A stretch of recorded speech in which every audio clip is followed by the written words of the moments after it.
বাড়িতে আমার একটু কষ্ট দেন, এই কষ্ট দেন। আচ্ছা আমার কি নিয়ে বাঁচবো?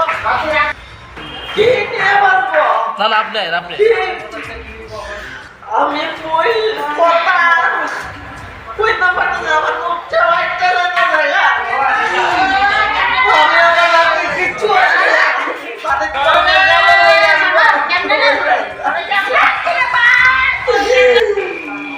আমি কি বলতাম আমার আপনি কে একটু বলতে পারবেন? আপনি আপনাকে আমার শরীরে টাচ করবেন, আমাদের শরীরে টাচ কেন? আমরা কেন যাবো?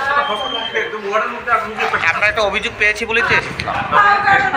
100বার পেশেন্টের চিকিৎসা কিরকম হয় আপনি বলুন না, এখানে বলুন।